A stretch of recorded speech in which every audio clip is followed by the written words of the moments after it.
Hey guys, Noel here. It is Monday, and before I hit the shower, hit the books, and hit the bus stop, I wanted to do a quick weblog. Last night, I went to a WWE wrestling show with my friends in Binghamton, and that was a lot of fun. So I thought I would talk about pro wrestling fans and Donald Trump voters, which is for the people that I had to deal with last night, and I had to deal with this in the right way to term it, because it was a pleasure to deal with those people. I am a pro wrestling fan and a Bernie Sanders voter. So basically, we had some interesting political conversations in the car on the way to and from the wrestling show. And the wrestling show was just fun to watch. So I'll talk a little bit about pro wrestling right now. We missed AJ Styles' opening match, which was kind of lame because I'm a big TNA wrestling fan, and I was looking forward to seeing AJ perform with the WWE. And pro wrestling shows are also interesting to go to because you can socialize with really anyone sitting next to you because you all have a similar viewing history. And even if you don't have a similar viewing history, usually the person next to the person you're sitting next to has a similar viewing history. So there's this just kind of fun introducing a newcomer to the themes and characters and history of the professional wrestling genre. So, this one guy had his German girlfriend at the pro wrestling show. She'd never seen pro wrestling. She was a trooper. And we were just joking about, just different pro wrestling characters and cheering really loud. And she was just kind of taking it all in. So that was fun. And then there was another guy who was sitting next to us who, we were just talking about the NWO versus the corporate ministry and, whether you like WCW or WWF back in the day. It was a lot of fun. Then there was actually about 5 really annoying guys who would not sit down, so they kept getting up whenever you try to take a picture. Camera comes into focus, and then some jackass gets up and starts waving his hands, and so you just basically get a big blurry hand in front of the perfectly framed shot you just did.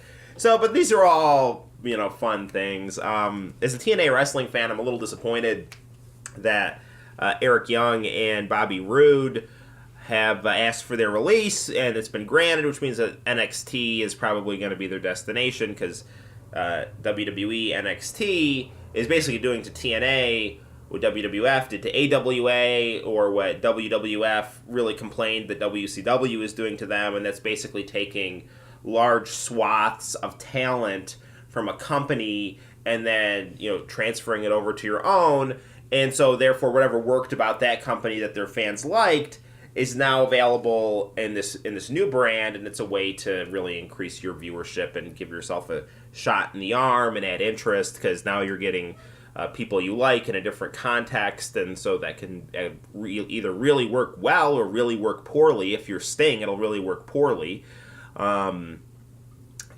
Sting basically avoided WWF for his whole career with really good reason, because he saw his friends from WCW faced some really unfair hurdles once they got there, and so Sting basically just got himself had the career of a lifetime with WCW and TNA, and then he decided, well, I'm retiring, I'll give WWE a shot, and he had 2 matches, and then the second match he received a career-ending injury from a sloppy opponent who didn't know how to basically execute the moves in a safe way, and so that's that's the reason why Sting never went to WWF, and good thing he didn't, or else he probably wouldn't have had the career that he did. Anyway, this is my side rant about that. Hulk Hogan, incidentally, should probably buy TNA now that he won his sex tape lawsuit. Is $115 million, apparently, so give TNA a shot in the arm.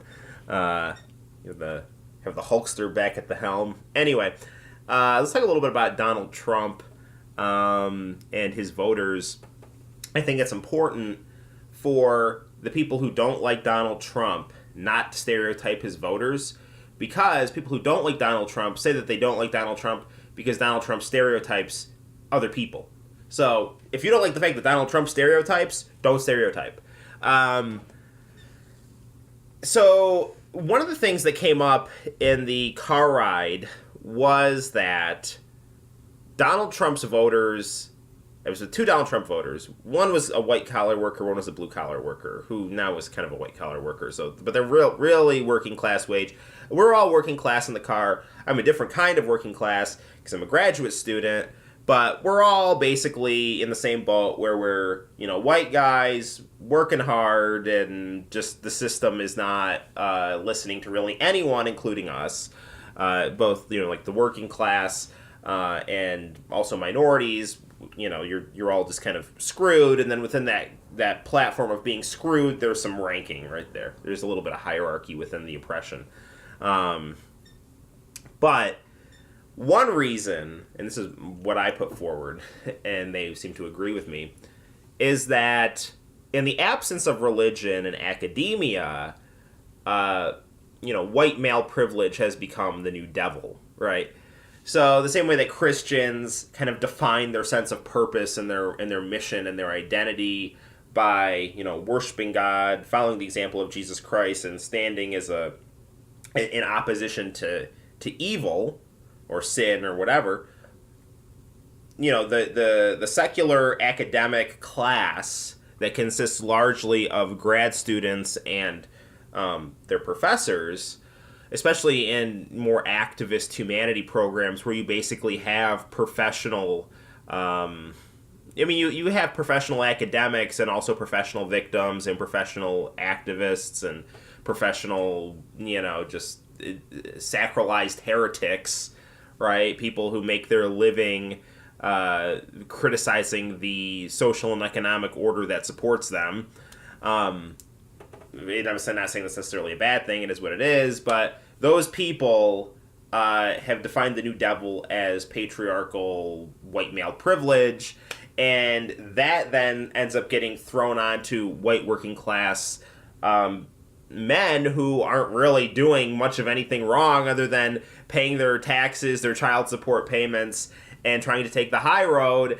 And then these academics who are, screaming at them from afar wonder why Donald Trump gets voters, because the so-called enlightened voices of, progressive America just basically view a whole swath of the population as just being ignorant and being a kind of a stain on some progressive understanding of the American mission or something like that.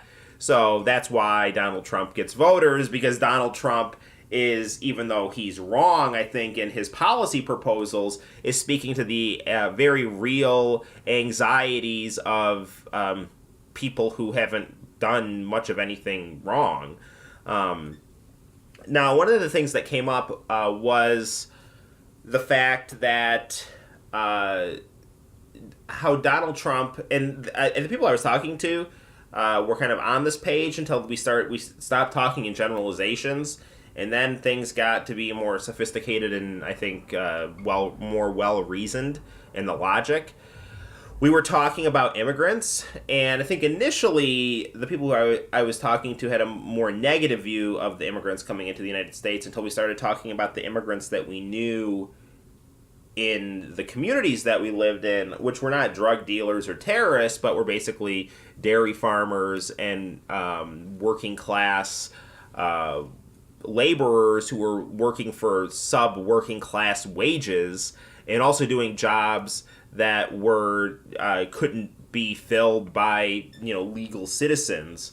So I mean, it's a combination of things. It's a combination of the fact that immigrants coming in will do really hard menial labor for unfair wages, but because of how much more the dollar is worth than the money in their country, and the working conditions in their country suck because the politicians are corrupt and there haven't been enough development of labor rights, they'll come to the United States and they'll get screwed over economically, but it's a better deal than they're getting in their country. So and in the case of one of the people in the car said, yeah, I mean I worked as a janitor, and the Mexican janitors or the Guatemalan janitors, I don't remember which he said, worked harder than pretty much anyone he's ever seen.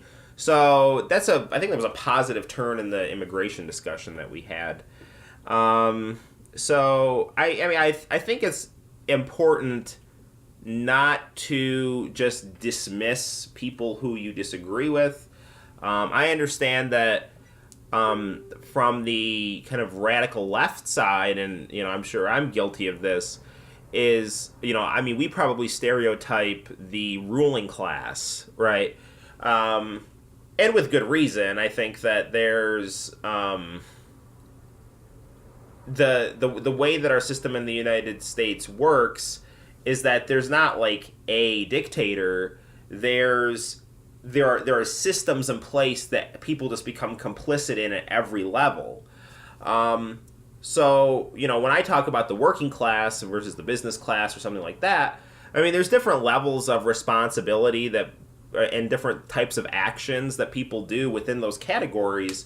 So it's important to know that even when you're talking about the ruling class from a working class perspective, it's important to note that there are plenty of people who are working and doing their jobs and wanting and have no real malice or anything like that. So just it's important to keep that in mind too. It's not that bankers are bad people. It's just that the financial system works in unjust ways, and and that's just and so certain whether you're a stockbroker or whatever, you just kind of become kind of a component of that system. But then that applies to every American citizen because the United States as a country acts in unjust ways internationally. So we're all, then now we're all components of an unjust system. And it's not that the United States is necessarily unique, because then you could make that apply that same set of rules to Saudi Arabia or any other country in the world. So it's important, I think, to look at systemic issues of injustice, but at the same time to be very sensitive to the lives and issues that affect the people in those systems. So don't stereotype or be dismissive of people just because they disagree with you. I'll leave it at that. I'm going to go take a shower. Until next time, guys, my name is Noel. Take care. I'll see you later. Bye-bye.